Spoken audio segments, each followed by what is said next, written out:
Okay, so which party has the best and most realistic plan? Are the Conservatives striking the right balance here between speed and security? Joining me this morning from Calgary, Alberta, Conservative candidate Michelle Rempel. In Toronto, Liberal Ontario candidate Jane Philpott. And here with me in studio, Paul Dewar, the Ontario NDP candidate in this area. Good to see you all. Thanks for being here. Michelle Rempel, we'll start with you. So the government's upped its target, not the number of Syrian refugees it will accept, but the pace at which it will happen. Why can it not happen faster than September of 2016? Well, as Minister Alexander mentioned in the clip that you just played, we've taken one step out of the process, and that is the UN designation. And we know that the UN has been overwhelmed given the severity of the crisis. But that said, I think the other point that Minister Alexander made is completely valid, and that is that we shouldn't be taking shortcuts on security screening coming to this country. So I think that per his comments, we are striking the right balance. And this is, of course, Rosie, on top of the humanitarian assistance that we've providing, well over $500 million. You know, I encourage your viewers who are watching today, if they're concerned about this issue, to donate to an agency who's providing relief in the area, because our government has announced a $100 million matching fund for those types of donations. And of course, our continued role in the mission to contain ISIS. Certainly, these are all very tangible measures that are helping to provide relief in the area. So let's just dig into the security screening issue. And again, I don't think anyone is questioning that should happen. But we've had three generals or former military leaders on this program now talk about ways to still pick up the pace and maintain the security screening by particularly targeting, widowed mothers, children, and elderly refugees. Is there anything in the plan that would allow you to go after those kinds of vulnerable refugees in order to get them here faster before September of next year? Well, again, and I should have prefaced my comments before by saying that we are all deeply concerned and deeply moved by the humanitarian crisis that's happening there. And of course, we want to ensure that we are meeting our targets, which, as a government, we've been the first ones and the most, I think, aggressive ones to come out and talk about the crisis in this area.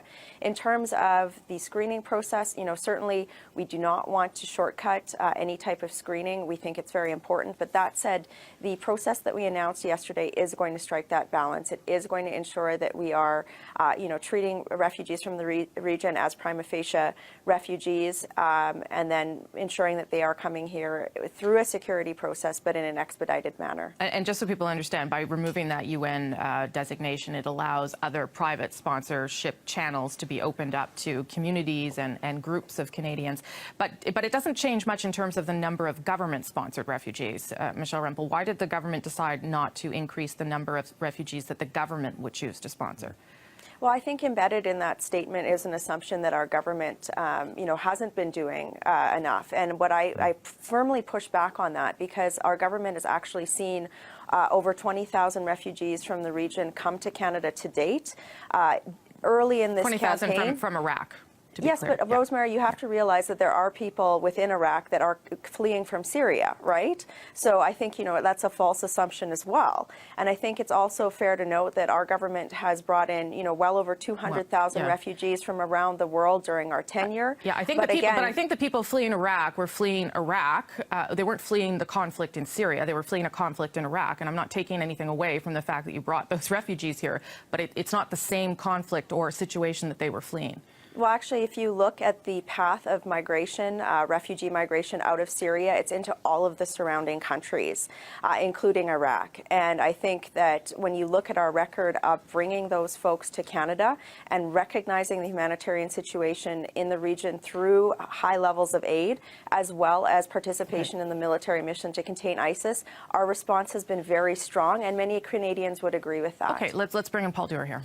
Well, first of all, I think the 20,000, I disagree with Michelle there. It was over since 2009. Yeah. Some of them were coming from Syria, but very few. Actually, the government identified certain minority groups that they were bringing in from Iraq. But let's go to what was announced yesterday.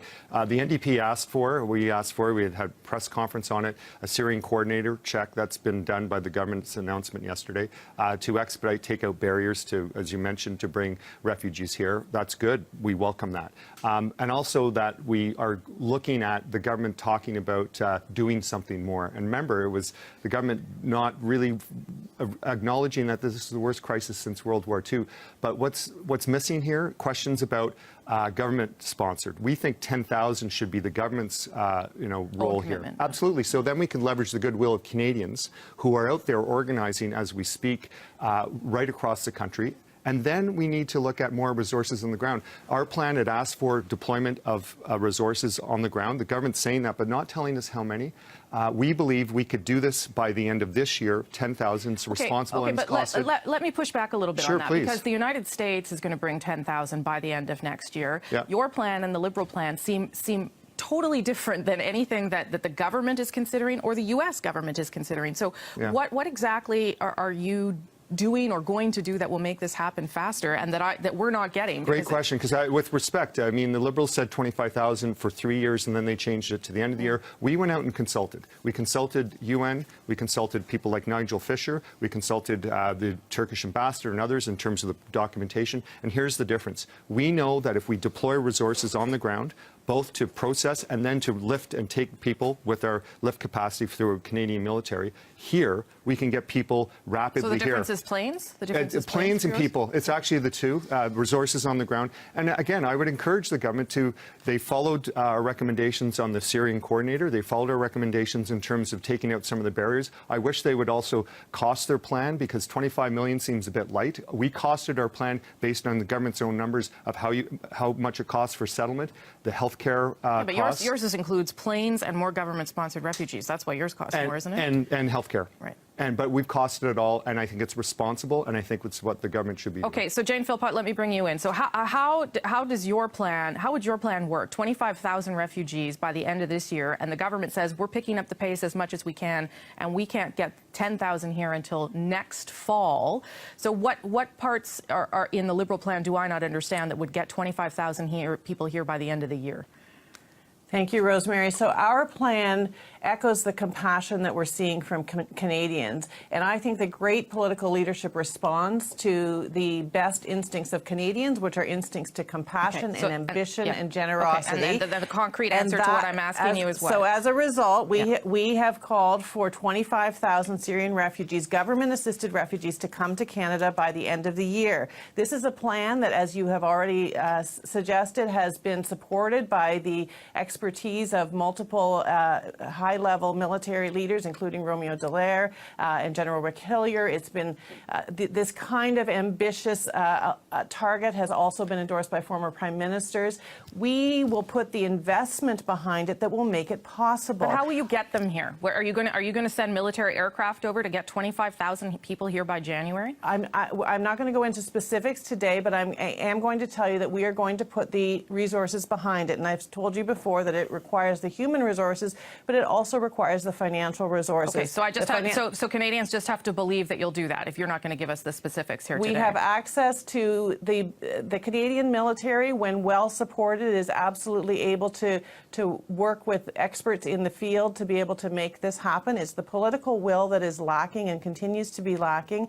We need to look at this from a lens of compassion, not a lens of fear. We need to respond to the goodwill of Canadians, Canadian premiers, municipal leaders. I agree with all those things, but we are in an election, and so we need specifics on how things are going to get done. So it will be a military lift that will bring 25,000 people here by the end of the year? I am not going to make a commitment to the specifics of it. I am going to make a commitment to the investment that we are prepared to give, which is $100 million of investment to allow the government-assisted refugees to be able to come to Canada. In addition, of course, Canadians are opening their pocketbooks and allowing privately sponsored refugees. I'll just do one more quick go around here, Michelle Rempel. So if both of these parties are promising more government-sponsored refugees, just let me go back to that. Why can the Conservatives not do more on that front? Why are you relying so heavily on privately sponsored refugees?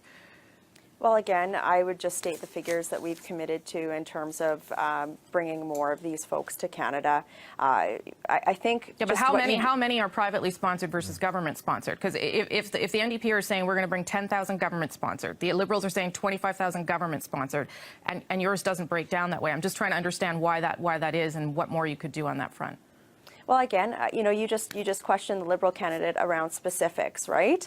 And I think what the numbers that we've put forward to date are based on our projections on how we can ensure that we're bringing these folks to Canada in a timely manner, in a system that both ensures security and an expedited process here. And I think it's also fair, when you're talking about government resources, to point to the fact, again, that we have over $500 million that we've put into aid in the region. And I think it's really, really important to point out to folks watching the program today that if they want to help, there is a $100 million matching fund that we announced that can be used there. So I think there's so many things that we're doing right now. But again, going back to the actual refugee issue, we want to ensure that we are expediting that and having a good plan for that without sacrificing security. And that's really where we're at today. And we have seen people come to this country under these programs. Well, I think we have to put this security issue to rest. It's a red herring. No one is saying that there shouldn't be a process. So I think